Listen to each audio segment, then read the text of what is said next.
Hey guys, welcome back to my channel, and today we're going to be covering some Liverpool transfer news. We're going to talk about some of the confirmed transfers and some of the transfer rumours that are going on. Let's get into it. First piece of news. Wirtz officially signs for Liverpool. Liverpool have signed him for a price of £100 million plus £16 million add-ons based on his achievements. It is a 5-year contract, and here are some of the statements that Wirtz said after signing for Liverpool. I would like to win everything, every year. He later on says, first of all, we have to do our work. I have to do my work. And finally, he says, in the end, we want to be successful. Last season, they won the Premier League, so my goal is for sure to win it again and also go further in the Champions League. I'm really ambitious.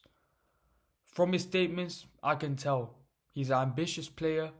He's ready to get to work. He's focused. He's concentrated, and that's all we need. This is the type of player Liverpool need. His mindset is perfect. Next piece of news. Kerkez, here we go. Fabrizio Romano dropped the bombshell the other day that Kerkez is most likely joining Liverpool. It's reported around a £40 million transfer fee, a 5-year deal. And to be honest, I think all Liverpool fans and all fans in the world have knew that this transfer was going to happen for a long time. Kerkez's father even said, it's only Liverpool for us and we're not going anywhere else. I don't think we needed any signs to know that this transfer was going to happen. It was just a matter of time. And it's an unbelievable signing. A perfect Robertson replacement in my opinion. This player has bundles of energy, great quality going forward. Great pace, great driving ability with the ball. He's got a lot of similar traits to Andrew Robertson, and he's a bit more technical in my opinion. Another major piece of news that dropped today was Quansah is joining Bayer Leverkusen. The deal is agreed for £30 million plus £5 million add-ons. For me, this is great because he's a homegrown talent, and the fact that we got a £35 million profit for him, it's great for PSR. It's just an unbelievable deal. Liverpool have a future buyback clause for Quansah, so again, Liverpool haven't given up on this player. Liverpool know that this guy has a bundle of quality and he's got great potential, and this is important for me, having that buyback clause, and it's also a 5-year contract. Look, I think Quansah is a quality player. He's made a couple of mistakes, but he's young. He's still got time to grow, time to learn. I think the game that started, his downfall was that Man United mistake where he gives the ball away and Bruno scores from the halfway line. And then in the opening Premier League game this season against Ipswich, he got subbed off at half time and he really didn't get a look in after that. Konate really secured that spot at right centre back. It's been an unfortunate season for Quansah, but I really do believe that he can bounce back and hopefully he can become a top class centre back, because I really do believe he has all the qualities to do so.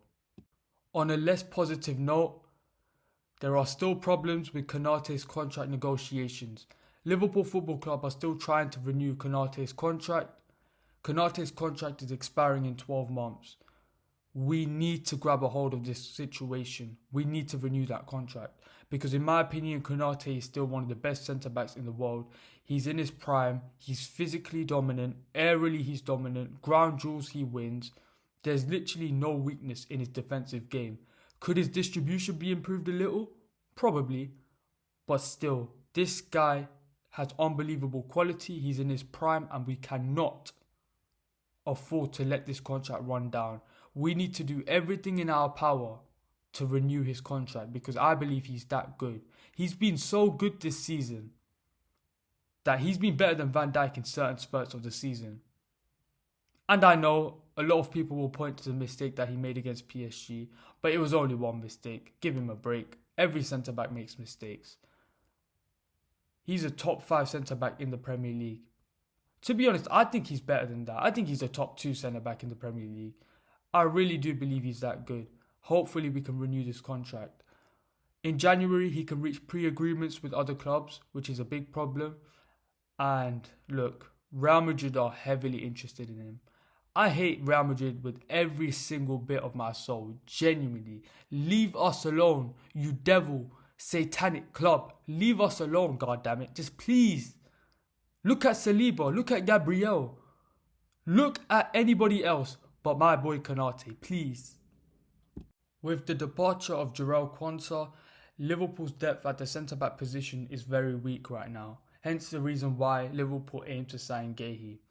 Guehi only has 1 year left on his contract. This is massive news. Last year, Crystal Palace wanted £60 million for Guehi when Newcastle were after him. But with only 12 months left on his contract, Liverpool are at the head of the table when it comes to negotiations. Liverpool have all the power here and they can offer a much lower price. And so they are. Liverpool plan to offer an initial fee of £30 million. I don't think that will allow the deal to go through. I think £30 million is too low. I think a region of around £40 million will do it. Because Crystal Palace don't want to lose this player on a free in 12 months' time. They just don't want to. It's a clear fact. And the final point is that he wants regular game time. Look, at Liverpool, competition is going to be great. You already got Konate in that spot, who is a world-class centre-back. And I hope that Liverpool re-sign his contract and renew his contract because he's that good. But Liverpool are in every competition. Mark Guehi is going to get a lot of game time regardless. So I don't think that's going to be a problem at all. And finally, a search for a number 9. The striker market, it's not that deep right now. There's not many good quality strikers. I can only name them with one hand, to be honest. I think Haaland, Isak, Julian Alvarez, Harry Kane, Gyökeres. I might be missing one or two, but there's not that many. It's very, very difficult to get a good striker right now. Isak looks too expensive for Liverpool. I think Newcastle want a region around £200 million for him. That's way too much. But I understand. He is Newcastle's talisman, Newcastle's main man. He means a lot to Newcastle. He's worth a lot to Newcastle. But we're not going to be paying that type of money unless Newcastle reduce their asking price. As I said, Liverpool are still searching. And for me right now, the only viable option is Hugo Ekitike. I'm not too satisfied with that. I think Hugo Ekitike is a very good player, very technical, got a lot of potential. But at this point of Liverpool's cycle, we don't want potential. We want guarantees, especially with the players we've got. With Salah's, Wirtz, and the whole team's creativity, to be honest, we're going to be generating a lot of chances and we need a lethal striker. A lethal and proven striker who guarantees success. And for me, the only two strikers that will guarantee that are Alexander Isak and Julian Alvarez. But their price tag is way too high. It looks like Liverpool are at a conundrum right here. Hopefully they figure something out. And last point I want to make is that we are still in the early stages of the transfer window. We've done some great business. We've signed Florian Wirtz and Jeremy Frimpong, and it looks like Milos Kerkez is on the way as well. We still need 1 or 2 centre-backs for depth, and we need a number 9. And I'm pretty sure Liverpool are going to execute these transfers. But, for me, yesterday was a tough day for me. I'm not even going to lie, because there was a lack of transfer news with Liverpool, right? For this whole transfer window, every single day, we've been heavily linked to somebody. There's been some major transfer news, and the adrenaline was high. I won't lie. And I'm so used to it. When there's a quiet day, I feel disappointed. And I'm pretty sure a lot of Liverpool fans feel the same way, but there's no need to rush at this point.